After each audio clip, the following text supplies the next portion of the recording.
were shining like diamonds, coming from the south fast and low. Big jet engine screaming like 10,000 horses. Another town, another show.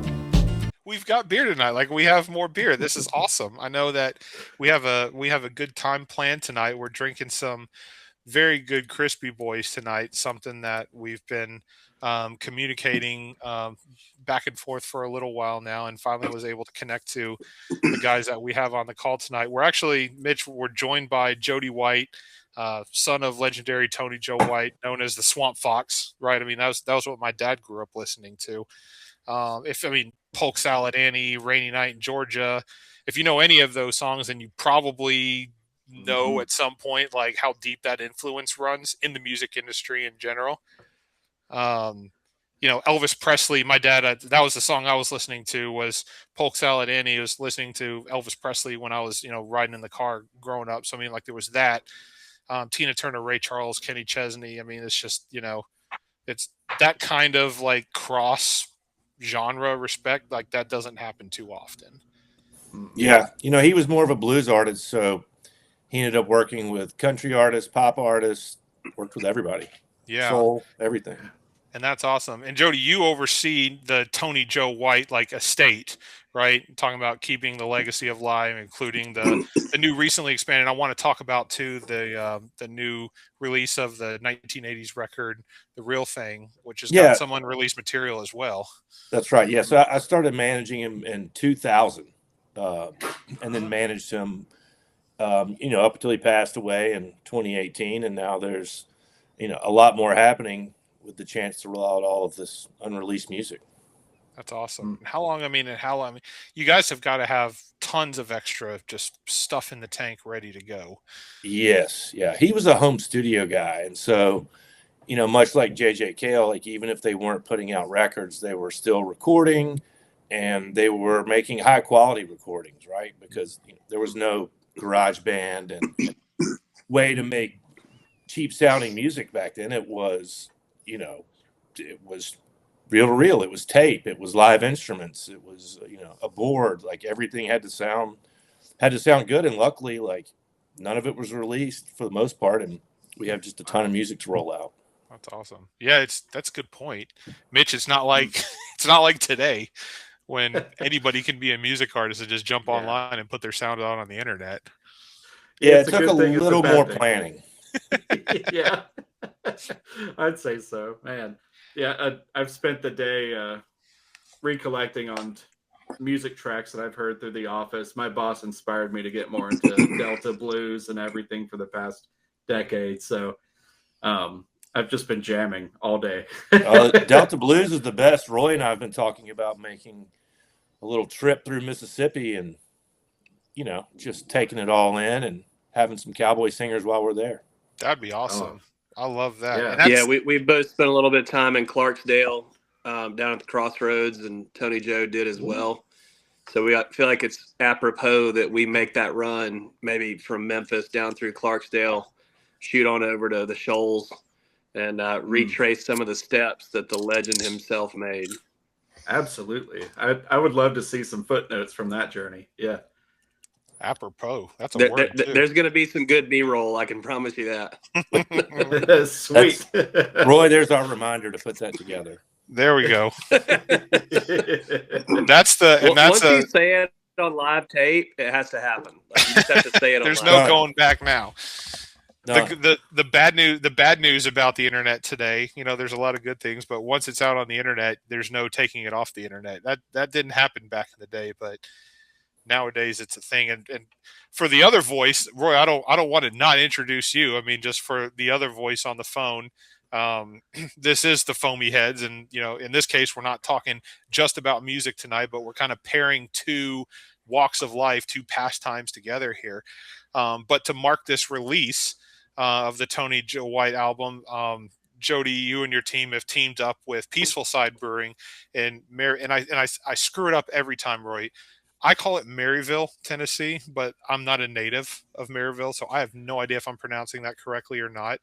But Roy Milner, co-founder and brewer for Peaceful Side Brewery, formerly known as Blackberry Farms Brewery, and we're excited to have you tonight, man. Thanks for jumping on as well with us tonight.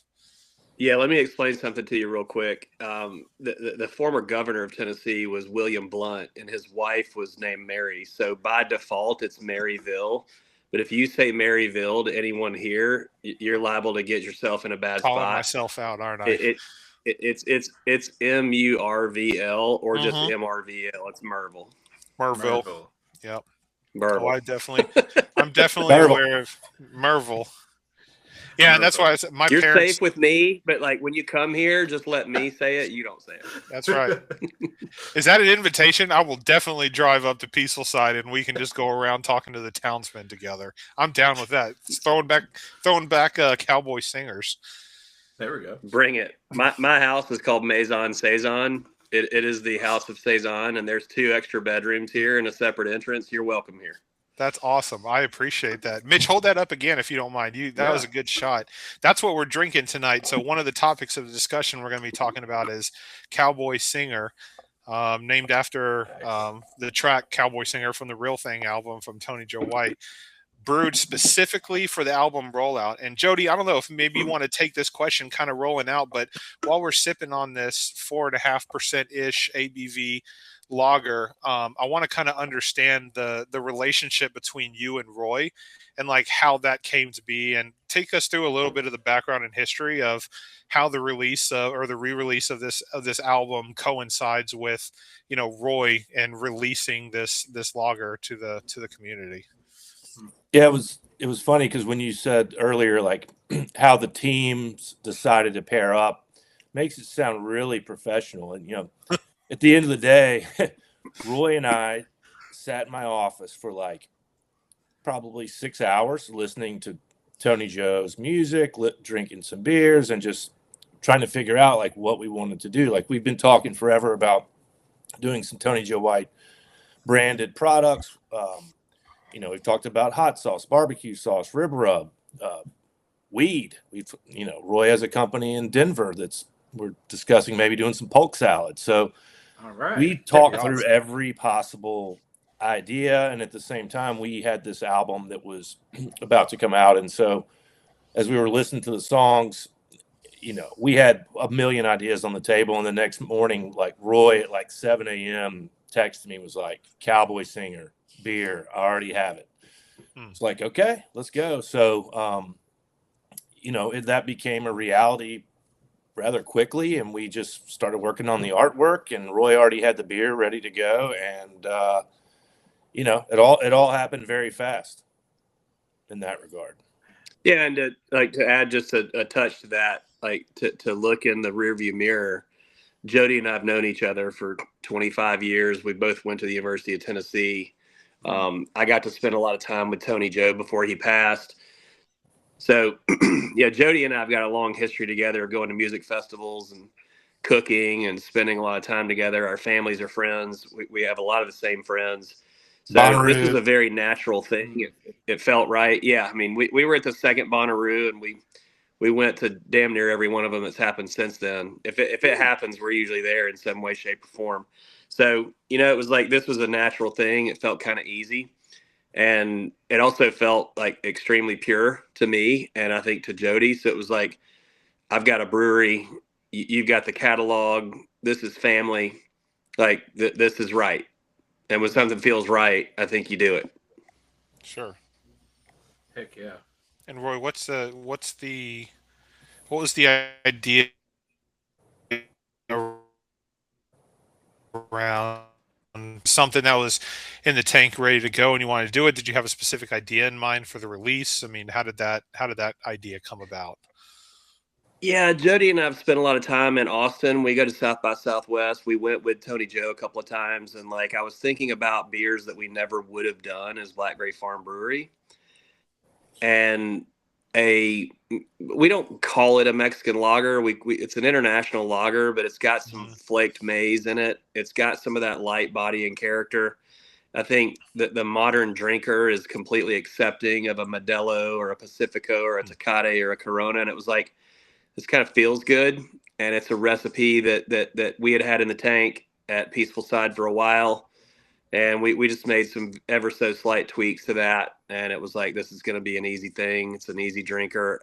Jody came over. We drank. We spent a good afternoon making sure that it was sessionable. And we decided that it was. So we're like, okay, this is the beer. Heck yeah. That's awesome. I love it. And then Jody, kind of punting it back to you, with the release of this international lager, and how does this play into the Tony Joe White estate? Was the ideology of just like something that the genre of people, the follower that they typically like to drink? Is it based on I hate to use the word vibes, but was this a mentality of like, this is what we want to be drinking when we're listening to this music? I mean, how does that play into the music itself? Yeah, I think a lot of that came secondary. Roy knows what he's doing when it comes to making great tasting beer and whatnot. So once we had the name, it was like, oh, this just all makes sense. Like it takes you to that place, to whether it's sitting by a campfire, grilling out, or listening to music, whatever it is. It's just, it's a real beer from a real place, and inspired by a real individual. And Jody, do you mind I think this is fascinating, talking a little bit about the international fan base that Tony Joe had, and like this idea that this beer could be a Belgian lager, it could be a Denmark lager, it could be a lot of things, because his fan base was international. Yeah, I mean, yeah. So like, sadly, the best way to really understand his audience is looking at the Spotify statistics, right? And so when you look at it, the United States is the number one country, right? Because it's the biggest. But then when you break it down into the most popular cities, there's not a U.S. city that's in the top 25. It's like Amsterdam, Paris, London, Brussels, Sydney. It's all over the world. And so that was, really why we thought of it more as an international lager, because it's, it's not just limited to tasting good with a lime and on the beach. It has a deeper meaning and a deeper flavor profile, so that it's an amazing beer wherever you are.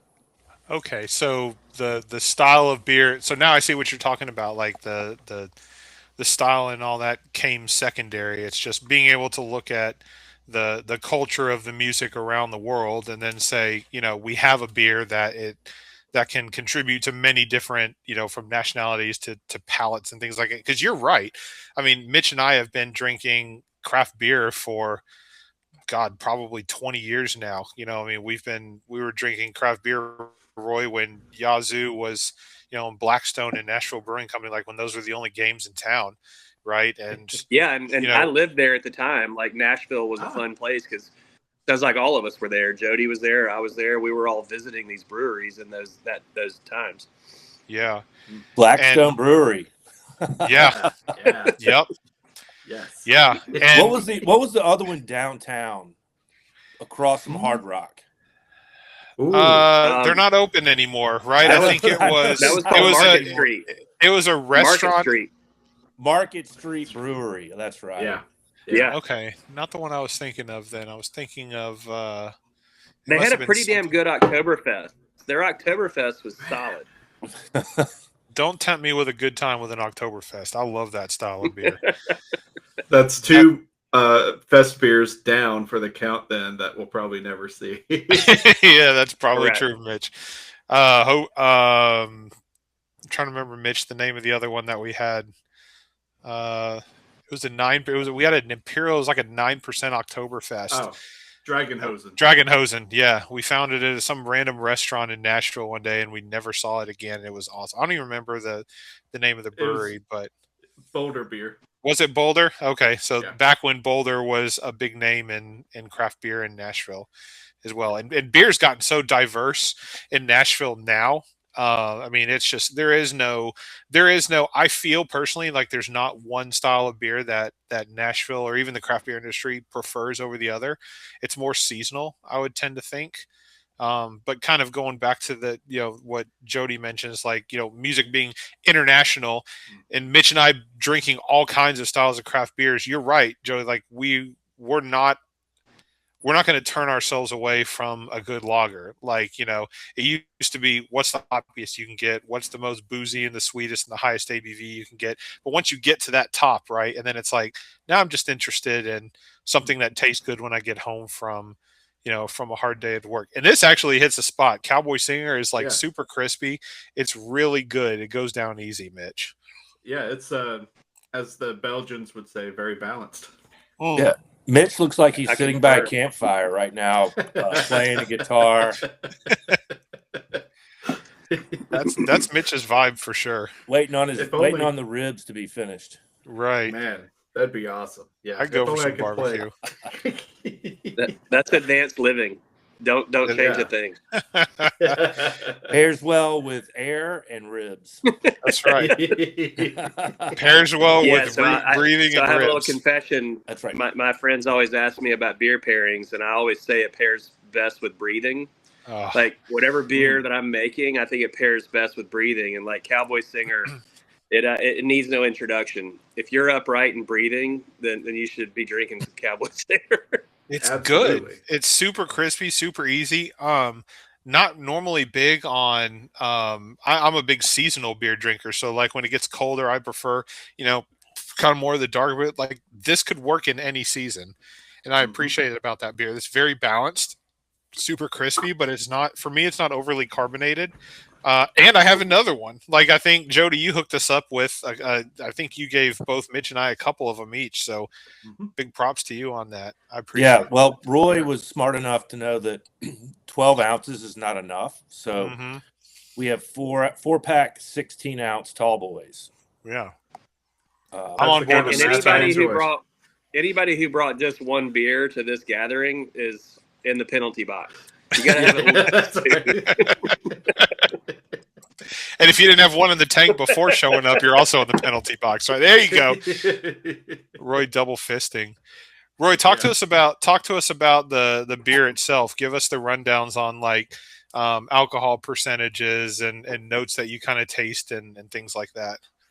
Yeah, so really started off in the German family. I love extended fermentation German lagers, so using a high proportion of just Pilsner malt. And then there's a really great maltster. There's a great grower down in Murfreesboro that we buy some Tennessee barley from. We send that over to Carolina Malting. They malt it there, and we bring it back to the brewery here in Maryville. So it's got predominantly Pilsner malt and some Tennessee barley. And then we use flaked maize to give it a lighter body. Some traditional German noble hops just for a little spice, a little bit of character. But definitely wanted to keep it below 5%. Like thinking about going out for a session, one of my favorite memes is when the human ear hears pedal steel guitar or hears great music, you immediately want 3 or 4 more beers. So like we wanted a beer that you could do that with and not feel too bad about the evening or the afternoon. And we talk about sessionable a lot in the craft beer business. You guys are well aware of that term. And what we're really saying is you want something you can sit down and like have a full afternoon or evening with your pals and not feel like you're being overtaxed. Like I love IPAs. I love some of the big gnarly stouts and the big chewy beers, but at 8-10%, it becomes really hard to have more than a couple unless you're doing a bottle share. So like we wanted this to be the opposite of that. It's like, don't have to think about it too much. This is just really great liquid. It's meant to be fun and it should be delicious, but like, we don't have to get fussy about it. Yeah. I'm definitely appreciating that concept as I get older. More sessionable beers and everything. Because I can't hit the high ABVs of my early 20s. That used to be the craze. And Right. Shoosh. Yeah. And one's no fun, right? Right. Exactly. It's too early. Too early to be out. And to Roy's point, there's a time and a place for that kind of stuff, right? If it's beer share, hands down, every time I go to a beer share, the number one most like available beer there are the big boy beers that like no one can drink on their own and they're going to share with people. So you're talking bourbon barrel aged stouts, Pastry stouts. the big 10, 12, 15% beers and all that kind of stuff. And then, sours and things like that. So being able to have like a lager and something like that is very much appreciated, as Mitch says, because I can definitely crush a couple of these and then still get up and be able to go on about my day if I need to. Yeah, I mean, the idea is for a cowboy is able to consume these and still sing. Whereas if, you have some big hopper stouts, a little tougher to get the songs out. Mm-hmm. Gets a little harder. The performance is going to lack. Jody, kind of roughly switching gears for a second here, because one of the things that I've always been curious about was the Swamp Fox nickname from your father. So how did that kind of come about? I mean, like, I know the music style in general, but how did the whole nickname come up in that industry?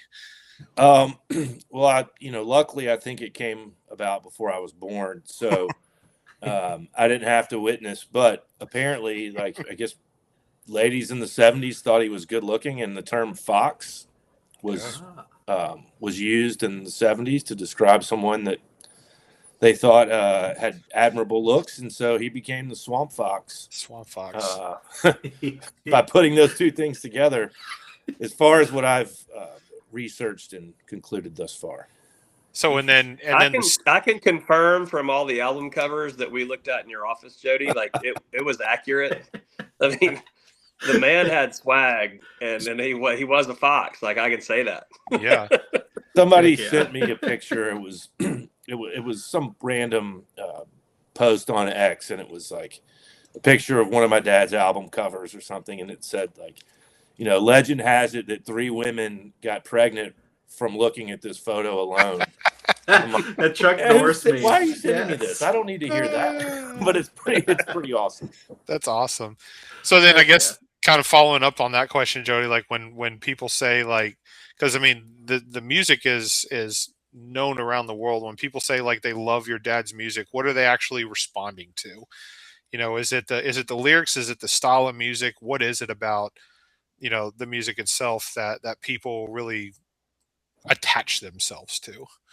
So, I mean, I think it's probably different for every person, but I think there's a lot of people who the lyrics, especially the albums and the album in the 90s, like Closer to the Truth, like when you look at our numbers, that's always like at the top in terms of people just taking in the entire album, the message, the lyrics, and everything about it. But then I think you also have people that just, when they hear that guitar and that the voice and that, that style, that swagger, the swampiness, that also resonates, I feel like, to people in a very different way. It's like, he was very sentimental on one hand, but he was also a total badass on the other. And it's like, okay, if you want to listen to some sentimental things to make you think about your life and the deeper meaning of things, well, yeah, he has a lot of songs like that. But then if you want something that's just like, okay, I'm going out tonight and I want to feel cool on the way, he's got plenty of that as well. And Jody, I think that's like when you look at one of his biggest collaborators, Waylon Jennings, you grew up with Shooter and like seeing the music they made together. Waylon has some of that same essence of like a total VA badass, but like also some like really sweet songs, and a lot of stuff they made together just had that essence of like, we are who we are. If we feel like being soft today, that's what we're going to do. Or if we feel like telling some stories, we're going to do that. Yeah. Too. I mean, that's, and actually, Roy, I'm glad you brought that up, because the song was originally called Don't You Want to Be a Cowboy Singer? And it was on a Waylon album in the early 80s, but then it just kind of disappeared. And so that song, we found this version my dad had released. I never even knew about the version with Waylon because it just, it was on an album that was not at the forefront. And so we just said, all right, let's shorten it to Cowboy Singer. And then it was like, oh, wait, that's the beer too? Okay, perfect. It all Nice. fits. And the fact that Waylon was a co-writer of the song is, makes it even more real, I feel like. It's when you listen to the words in the song, it's awesome because these guys are true cowboy singers. They're not country artists. And there's a big difference. Like, they're just cowboys out there making music and doing it their way versus being like, this manufactured product with a record label and a, PR team and a hair and makeup artist and all this other things to make you look a certain way. It was just none of that. It was all real. Cool. And good segue also, because I mean that kind of coincides with the discussion of the album re-release for the Real Thang that was released back in October. October, yes, and then Friday we just put out a digital deluxe version that has 2 more songs. All right. And we've got Waylon Jennings has unreleased material that sits out on that album too, right? Yeah, there were songs that my dad and Waylon had recorded together. That's awesome. I think that one dropped. Mitch and I were listening to some of the music. I mean, I was telling Mitch before, Jody, even before you jumped on, that, I was pulling up songs and listening. Then, of course, Polk Salad Annie is probably one of the most famous ones that, at least that I knew. But I pulled it up and I started listening to it, and I go, this sounds familiar, but it's different than what I'm used to. So I jumped onto Spotify and started looking up the song, and I saw Elvis Presley, and I go, oh, I remember it being covered by Elvis Presley because that's what my dad would listen to. Yeah. And so that was my first deep dive into the research, because for me it was Elvis Presley. It wasn't Tony Joe White. And so to be able to go down that rabbit hole and then rediscover all of these songs that, that Tony Joe White wrote, but has been covered by multiple people, even in addition to him singing these songs, that's something that I didn't even know about. Yeah. I mean, that was really the biggest part of his career from, say, 75 to the early 90s was other people recording his songs. Everybody from, like you said, Elvis, Tina Turner, Ray Charles, Joe Cocker, on and on. That was his primary business. That's awesome. For those years. I saw on Spotify that I had favorited several of his songs, and one I can't get to anymore on there, but it's off the Country Funk Volume 3 EP, Alone at Last. Yes. And I'm gonna have to go rediscover that one because I've got to know. But we're gonna roll it back out next year. That was a compilation by Light in the Attic Records, it's a great label, and we love the work they do. So we let them use it for a little while, but we had to take it back, and we're gonna put it out on one of our albums sometime next year, I believe, as a bonus track. I'm gonna probably keep the dangerous reissue. It should fit well on there. Ooh, all right, I'll keep an eye out for that. What was the album, Mitch? What was it called? Well, the one on here was Country Funk Volume 3 EP, but I have it's off of Spotify, so I'm not going to pull up any more than that. Gotcha. I'm going to look forward to that new drop. It was called Alone at Last. Alone. You probably still find it on YouTube. Yeah. I'll look. Listen, I can tell you in the 6 hours that Jody and I listened through the catalog, and we barely scratched the surface. Just get ready. There's a lot of amazing material that people haven't heard yet.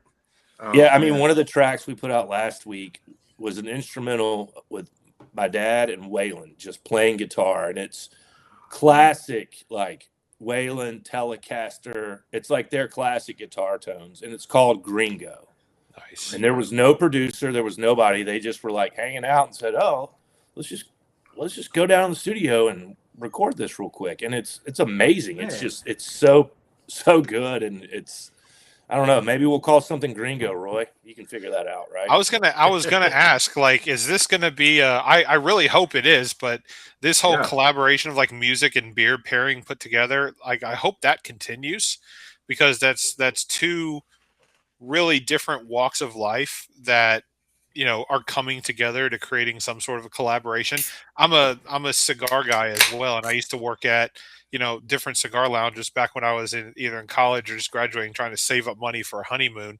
And I can't tell you how many walks of life that I sat down next to that I would have never experienced. I never would have talked to any of these people unless I'm sitting down and unless I had that cigar in my hand. You consider it to be an equalizer of sorts, as different walks of life coming together, sharing the exact same thing like a cigar. And just to see music and craft beer come together is really cool. You don't see that often in the beer industry. I mean, maybe Roy can correct me, but I don't see too much of that. No, Rich, I think you bring up a great point, because like when you think about independent breweries and independent artists and independent musicians and independent record labels and the way these things move through the world, it's not that different. Like the whole underbelly of the way people collaborate and the way people support each other, it's remarkably similar. And like you find that people gravitate. I have another saying, real finds real. Like, to me, the breweries that we collaborated with the most as Blackberry Farm Brewery and now Peaceful Side Brewery are, to me, they're the real McCoys. Like they're the real breweries that have their hearts in it. They support their communities. They support their team members. They celebrate each other's wins. They propel people into the ether to like create their own breweries, their own brands. And I think music's the same way. Like Jody said it earlier, there's country artists and there's cowboy singers, and like the real OGs and the real people who did it for maybe the best reasons. I think there's a lot of similarity in the way a beer gets created, the way a song gets created, the way that like a brand expresses its DNA and its personality. Like Jody and I have a lot of synergy there, because I think we see things not from the same vantage point, but we come at it from different angles, but we have a similar DNA. Yeah, we usually reach the same conclusion about almost everything after we discuss it, whether it's food or wine or a band. Like we usually end up in the same standpoint on what we thought about it. Good point. It's the independence of things. Some of the best beers that I've ever had were not planned, right? They were two people in an industry sitting down going, let's try this and see what happens. And Roy, I'm sure you can appreciate that either through different collaborations or even just, doing something solo. Is I'm going to sit down, I'm going to see what this can come up. And that transposes over to the music industry as well. My next door neighbor is a producer, and he said some of his best content that he's ever come about was just getting an artist into the room with no plan and just sitting down and just talking. And all of a sudden he picks up a guitar, right? And then he just kind of starts playing, or maybe the artist goes, this is kind of how I've been feeling lately. And he starts talking, and then, he'll pick up a guitar and start playing. And it's not scripted. There wasn't an agenda coming into something. It was just natural. Yeah, you nailed it, Rich. I mean, that was when my dad wrote songs. Like he was asked this all the time, like, what's your process for writing? When do you go and what's your inspiration? And he's like, I usually just build a fire and take my guitar outside and, have a little red wine and see if something comes to me. And if it doesn't, all right. That was it. Like he didn't write every single night. He took his guitar by the fire every night, but whether or not he wrote depends. Well, did anything come to him or did it not? Was it forced? Supporting conversation, not dominating it, so to speak. I was watching several clips on YouTube, and someone took all these clips from other sources, combined it into one, and called it a documentary of sorts. But he did say something about always hearing kind of a music in his head. So I guess it just makes sense what you said. He'd go out there with a campfire and everything. He always had something going on, and it would. I mean, he kept a notepad by his bed because things would come to him in the middle of the night, and he would write them down, because if not, he would forget. It's like you wake up the next morning, it's gone. But that was his true source of inspiration, was authenticity, right? Never. I'm going to write a song tonight about horses. Like, no, that's not how it worked. It was all real. Darn. It was all real, whatever came to him. So that's how Tony Joe, that's how he wrote most of the time. It wasn't something that was running around in his head. It was situational. Yeah, I mean, well, probably both. I mean, I think something would start running around in his head and then he would sit down to get it out. But, even when he wrote with other people would reach out. Nikki Lane, he wrote with Nikki Lane. And she's like, well, where should we write? I'm like, probably at his barn by the campfire. Okay. And so she came over and they wrote a great song together. Like it just, that was where he felt creative. Mitch, that happens in a lot of industries, whether it's beer drinking or music, but some of the best beers that I've had are not the best beers that I've had sitting at home. Like I can have the same beer at home. I can have the same beer like around a campfire, like to Jody's point. And sometimes the situation is just right. And that beer tastes better. Sometimes creativity kind of comes through situationally when you're sitting by a campfire, not necessarily when you're in the studio. Good idea. I'm a firm believer in context matters. Like, I think something happens physiologically. I think something happens to your taste buds, to your endorphins, to all your feel-good dopamine. Like, when you feel at your best and you're tasting something or with somebody, I think it's real.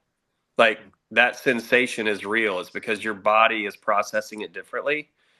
And music can happen that way. Like, when you hear music for the first time and you're with people you love or you're in a setting that you love, like, it becomes incredibly moving and like part of your constitution of like, you never forget those moments. Festivals. I mean, think about it. Like we grew up in a festival era where you get to feel a part of a community and you get to take something in at a time where you feel amazing. And it changes the way you hear that music for the rest of your life. Yeah. We'll always go back to My Morning Jacket, right? That year at Bonnaroo, when they were in the tent.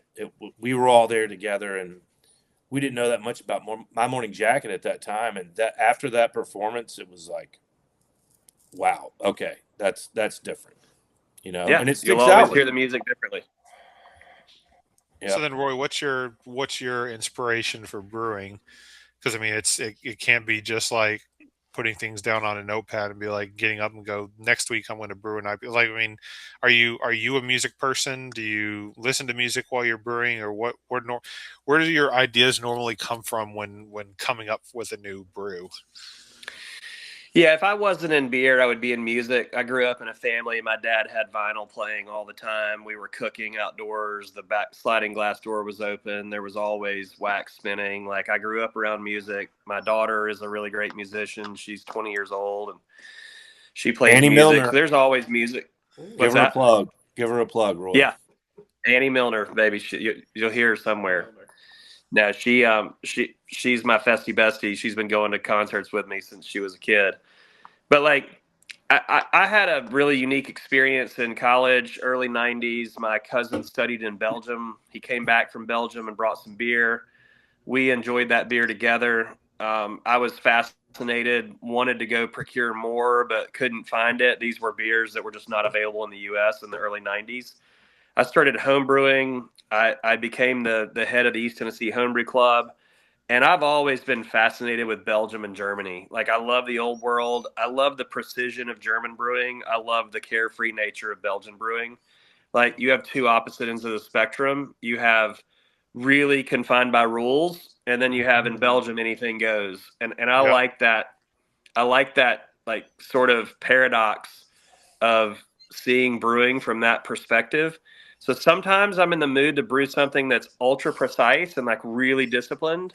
And sometimes I'm in the mood to do something with wild yeast and like completely throw caution to the wind. So I would never in a million years compare my process to Tony Joe's, but I think it was interesting when you were just talking about that.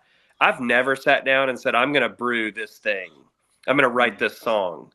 It's like, I think about where I want to travel, where I've been lately, what I'm drinking, other breweries that inspire me.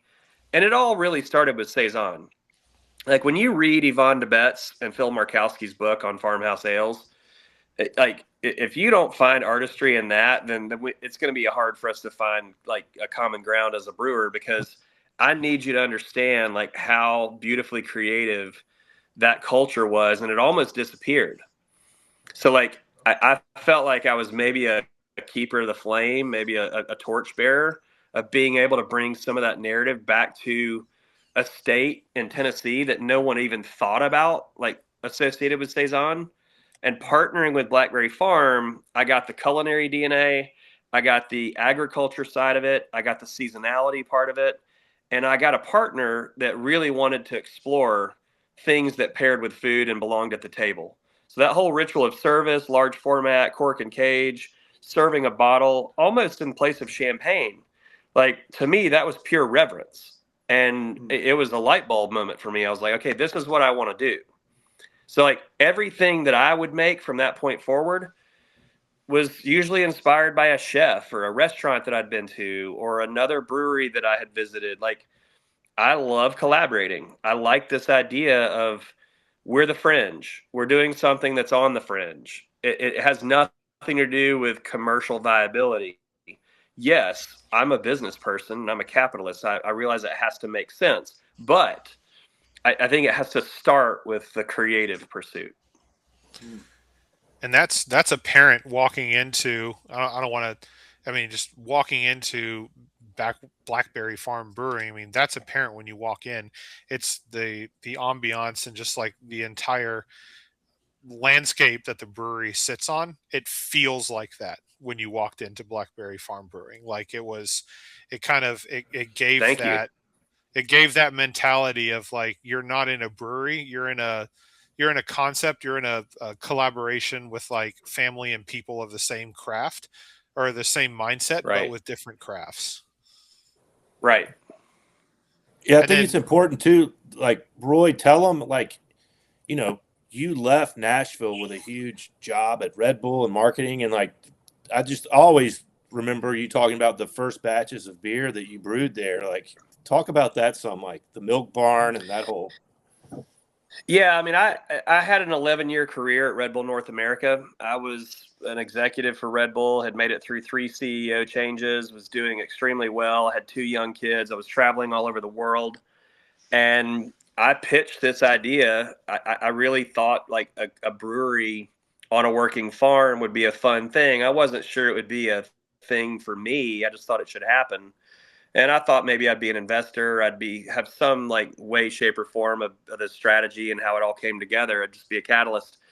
And as I pitched it to the Bell family, to Sam Bell, who became my partner, the son of the founders of Blackberry Farm, he was like, wow, like this needs to happen. Would you consider taking it on? And I was like, well, yeah, I would, but let's see how that might come together. And then there was a dairy barn sitting at Blackberry Farm that was idle.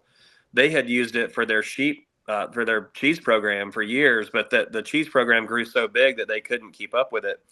So here we have this USDA certified, complete like production facility that was sitting idle.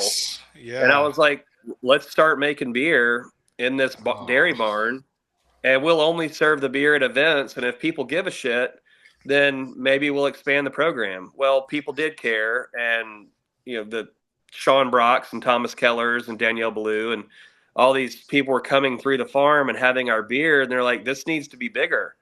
So in 2013, we decided we were going to build a proper production facility. And that's when I left Nashville. And I sort of like jokingly say I left in the middle of the night, but I really didn't tell a lot of our friends because it wasn't really the plan. It naturally evolved into I needed to be there because we were building a multi-million-dollar production facility. And I hired a full brewing team. I mean, I love brewing, but we had a production team that was running the brewery at its peak. And we still do. I stay heavily involved in recipe development. I love being in the brewery, but like I'm not the one turning the wrenches and moving the hoses and in rubber boots. So but I did move my family here in 2013 to take that on. And it sucked leaving Nashville. I mean, Jody, we had dozens of friends. We all had kids around the same time. We all lived near each other. We were all going to see live music 4 or 5 nights a week. You had all your buddies around you. It felt amazing. And I was like, I got to go. Like this thing needs to happen. And I also was facing an impending move to LA, to Santa Monica with Red Bull. And I was like, I'm from Tennessee. I'm from Chattanooga. I was living in Nashville. I was like, I'm not going to move away from this place that I love and all these things that I like and being with my friends. So like, here it goes. And that was 13 years ago. Yeah. And you were already brewing beer on your own anyway. So yeah, I was brewing a ton of beer at home. Yeah. Roy just needed a place to store it. That's what it really was about. He was going to brew beer regardless. Yeah, that never went away. That was always going to happen. Might as well turn it into a full-time thing. That is wild, man. I love that. Oh, got some that was my son over here. Yeah, my son's going to bed. The family struggle these days. I don't know if you guys. I mean, Jody, I don't think we talked about this, but I've got a 5-year-old son, but we just had 2 twin girls recently. So I mean, they're 5 months old, 6 months old. So the beer podcast has always been. Mitch and I have been running this since the beginning, and the goal is to just always drink good beer and have good conversations with people. And when the house gets chaotic and things like that, moments and nights like this are very much more appreciative than other nights when you don't have anything else going on. Oh, I was excited. This got me out of homework. This got me out of unloading the dishwasher. It's awesome. All of that. We should do this every night. Yeah, I agree. I'll drive to Jody's office to pick up some more Cowboy Singer if we could do this every night. That'd be great. Hey, I'll bring it to your house if we can do that. Yeah, mine are. I've got 2 girls, 20 and 18. If I get interrupted, it's usually like, oh gosh, your hands are not full. Yeah. That means they need money. Basically, this is a foreshadow into what I'm going to be experiencing in the future. Yes. Oh yeah. 100%. So I guess kind of rounding things out. Yeah. One of the things that I'm excited to see, and I'm not sure how to word this, but we kind of talked about it a few minutes ago. The whole like beer collaboration with music. Like, Jody, is this something that you guys plan to do again? Like, is there going to be more releases between you and Roy, or just between music and beer in general? And Roy, I'll throw the same question to you, because I know you're a collaborator. I mean, that's just by nature, that's what you've said that you prefer to do. Jody, is there anything kind of not on the docket, but just ideas for in the future to do more like beer collab releases with music from your father?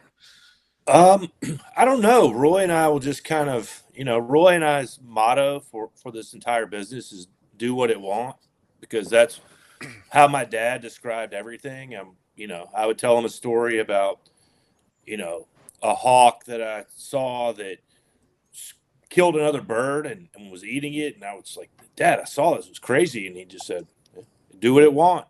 So Roy and I have adopted that strategy to everything that we do now. So if we feel like we do want to do another one, we might, or we may just do more of this and expand it to other territories. Or, as I mentioned, we've talked about doing cooking products, some marijuana, maybe. We have a lot of interest in that, and some Polk Salad.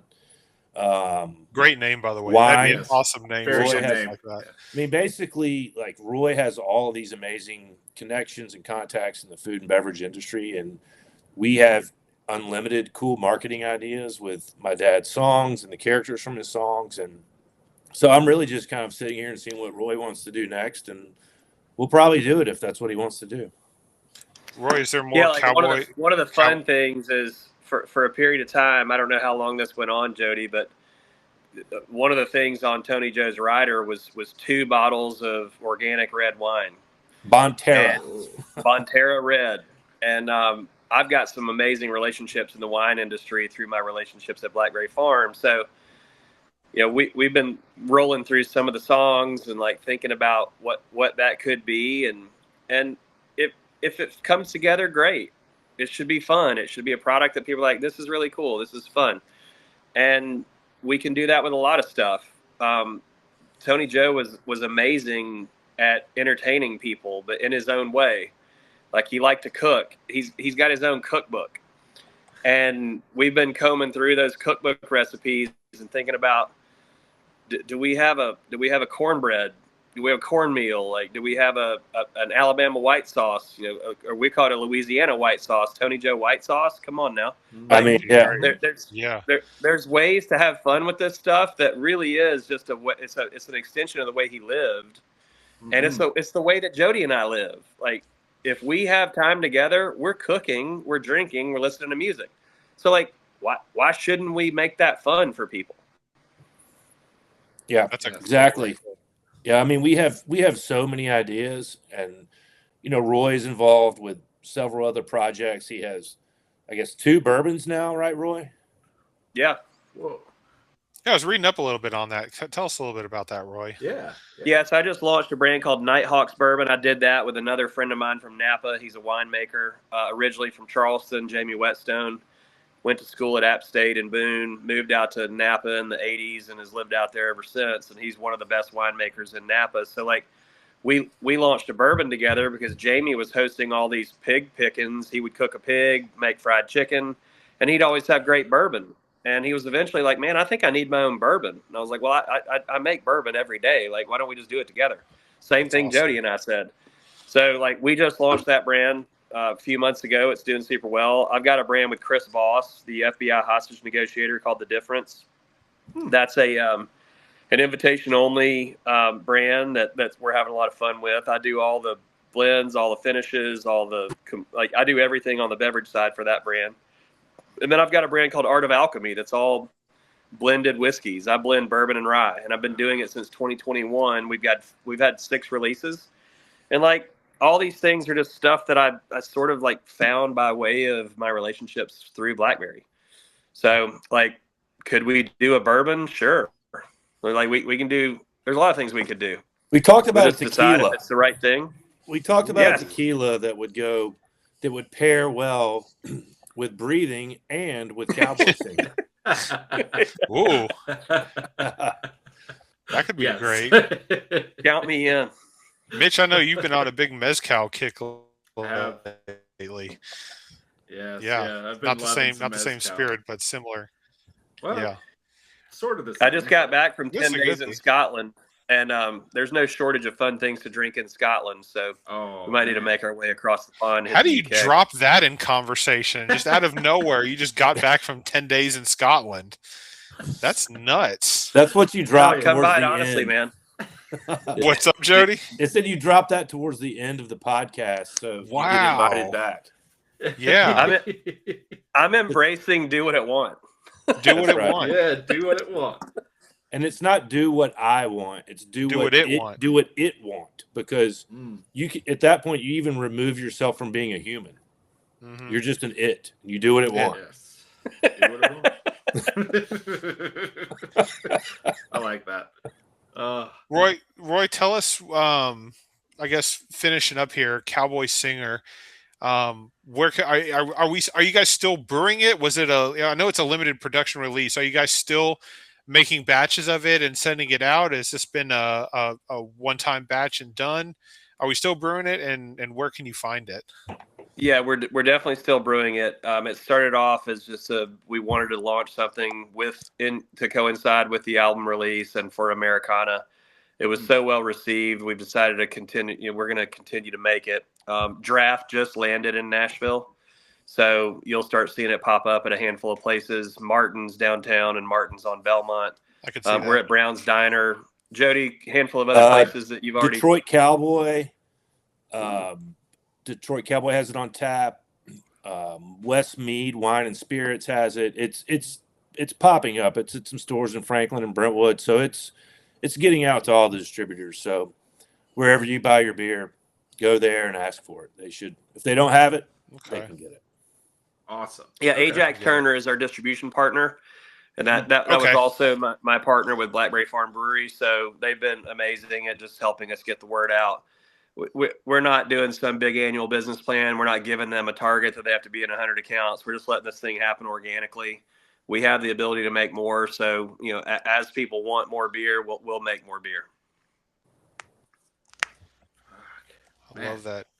And then on the Peaceful Side Brewing side of things, Roy, what do you guys have coming up in terms of events at the brewery? Anything that you want to plug for the brewery itself? Yeah, the brewery's had a really fun year. Like, the brewery was acquired in late 23. 24 was a little bit of find your footing. 25 was, we had a couple of beers win international gold medals. Saw that. We sponsored the local soccer team that won their division. So we have a beer that's aligned with One Knox. We had 2 or 3 really fun events. We had Funky Cinco de Mayo, where we do some funky beers around the Cinco de Mayo timeframe. Not what you would typically think of for beer, but like, we wanted to bring some funk to Cinco de Mayo. We do a thing called Firkin Fest that just happened at the brewery. So yeah, 3 or 4 fun events. Next year is going to be a year of growth. We just had a great meeting with our East Tennessee distributor, and we've got some fun stuff planned with them. 3 year-round releases: Solvesa, the One Knox partnership, which is a light lager, and then IPA, and then we're going to feather in a bunch of fun seasonals. So it's a good time to be at the brewery. We've really kept our entire team from Blackberry Farm Brewery. So it's the same people making amazing beer. And I think the beer world's realizing that, like, not much has changed. The banner on the outside has changed. The name has changed, but the team's the same. If anything, the gloves have come off and we're able to do some stuff we never would have been able to do. Sure. Because we were so locked into that whole Saison Continental Lager. We weren't doing a lot of the beers that maybe craft beer drinkers would want to drink. And like, now we can do that. So we are. I'm looking forward to that, man. That's great news. And honestly, didn't know that. I'd been to Blackberry Farm when it was Blackberry Farm Brewery a couple of times. Like I said earlier, love the vibe, love the mentality of walking in and not feeling like you're at a brewery. You feel like you're kind of at like a space, right, where there's just Right. a lot of different ideas floating around. So I can appreciate, and I'm super glad that, I don't know, maybe I'm simplifying it, but maybe it just feels like a regime change, like a name change, but maybe the heart of it's still the same. Man, I've known the Oldhams since I moved here. They're an amazing family, an incredible hospitality family. We're so fortunate to have multiple families in Blount County that believe in hospitality. You've got RT Lodge, you've got Dancing Bear, you've got Peaceful Side, you got Blackberry Farm. It's a pretty tight-knit community. Like, it's interesting. We're part of the Tennessee Brewers Guild, and we love our brewery friends in Memphis and Nashville and Chattanooga, and all over the state. But we really identify very closely with a lot of the Asheville breweries. Like, we came up with those Asheville breweries. We're all in the mountain setting. We're so close to each other, and I think our beer community in Maryville and like the surrounding areas is starting to feel more like Asheville. There's just awesome beer being made and like really cool people, and we do a lot of collaborating with the guys on the other side of the mountain. So we're almost just an extension of the West North Carolina brewing scene as much as we are a Tennessee brewery. Keep them coming. Very cool. Man, yeah. There's a lot going on in Maryville. I went up to visit Roy. Yeah, who would have thought?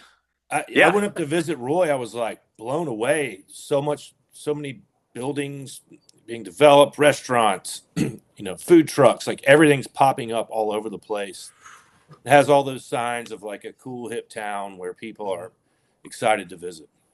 Breweries Yeah, will I'm do dead that. serious. I would love for y'all to come visit, because like, so many people that used to leave this area and go work in bigger markets are now staying. And you have a lot of chef talent, beverage talent, agricultural, farming, small business, music. Like, there's a really, really great vibe here right now. So like, you guys should come visit. Absolutely. Sounds like a weekend trip, Mitch. Yeah. I'm down Bring if it. you are. Jody, in terms we'll find of the time, man. We'll find the time. we'll make time. You mean to tell me I can get out of the house for a weekend? I don't have to deal with infant chores and filling up bottles. I guess I can take a couple of days away from that. It'll hurt a little bit, but I'd be more than willing to do it. It's worth I'll it. drive. Hell yeah. Yes, Jody will come. Road trip. Well, I know where Jody works. We'll stop We're by. coming, We'll just Roy. leave the cars. Yeah, I love that. So then, Jody, what's on the docket for releases? I mean, you mentioned you've got a ton of stuff, a ton of material in the tank. Yeah, we have a ton of stuff. The next thing on the docket is a collaborative album with Tony Joe White and the Flying Mojito Brothers. Sounds crazy, but these two guys are amazing. They're these British DJs from London, and they really blend like the roots music in with just a little bit of a modern kind of like thump. You know, it's not EDM like where it gets on your nerves and you have to turn it off. It's just like cool funk with just a little bit of like a steroid injection to the drums and everything else. So we're about to start rolling out that in the middle of January. And I have a feeling Roy and I might be sponsoring some parties with the Flying Mojito Brothers. Sounds like a hell of a time. Yes. By name It's gonna be alone. good. In March, Roy. Yeah, Rimmer has it. They've hosted some pretty fun after parties for some jam bands that have decent audiences. Yeah, they are kind of tied in with like the whole fish scene, and Wow. they've really made a name for themselves, and they're really fun. And so, yeah, we're doing a collaborative album that'll be out in March. So we're going to have an album release party at Skinny Dennis. That's going to be a absolute throwdown. So we'll have more details on that soon. Awesome. That sounds be a good incredible. time. Yeah. Yeah. Yeah. And because again we know where Jody works, Mitch, we'll just jump in the car. We'll go down to Jody's office and we'll see if he can just take us around to the places for a while. That's right. And then when we're done, we'll go over to Maryville and hang out with Roy. I work by myself Bring all it. the time, so I need some associates. Could you two qualify as associates? Associates, yep. Okay. You're Can hired. do. We'll see you there. I don't even know what the responsibility is, but I'm up for it. I know I can do There it. is none. Yeah. We don't Mitch, have a what- lot of rules. This is just a side note. This isn't something I plan on bringing up tonight, but I'm glad to do it. I appreciate the back and forth candor that you guys have between each other, Jody and Roy. There's often times when you get business people on the line, and you know everything is regimented, it's by schedule, but being able to have the back and forth between you guys tonight is very relaxing and it's very appreciative. Like, Yeah, I know it's a weird call out, but it flowed so well, so nicely tonight. I can't Well, appreciate you that need to enough. go eat some barbecue with us next time Roy's in Yes. town, and then we can really let loose. That We works. need to for find me. we need to find a campfire and sit around it sometime. We can do I'll that. bring the Bluetooth speaker. We'll just There bring you it go. up. You guys have the same vibe, so it's equally appreciated. Sometimes you. these things can be painful, and this was not painful, so I appreciate it. We appreciate it. We're grateful for the opportunity to talk to people in the industry like you guys. And not just people that are part of it, but like knowledgeable people in the industry. Right. So, I mean, you know, Roy, it's just the beer experience that you have, and Jody, the musical industry, and being able to pair those two together, it's a good opportunity. So when Sophia reached out and was like, hey, is this something you guys are interested in? Mitch and I were talking, we were like, yes, this is something we're definitely interested in. So I don't want to speak for Mitch, but I'm sure I can. I say we can't thank you guys enough for joining us tonight. It's been a blast. Yeah. Feel the It was a same. lot of fun.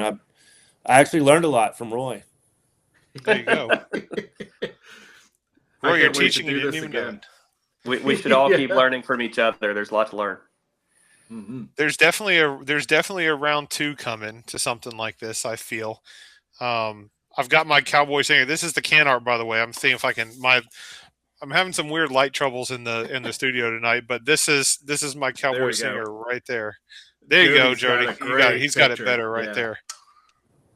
Great It album looks real cover. good on your I camera. do Great think- cover art. Roy, I think on our next round, we should do a little red dot on the end of the whatever it is he's smoking. I get asked that question a lot. What is he smoking there? And I don't know. I wasn't there.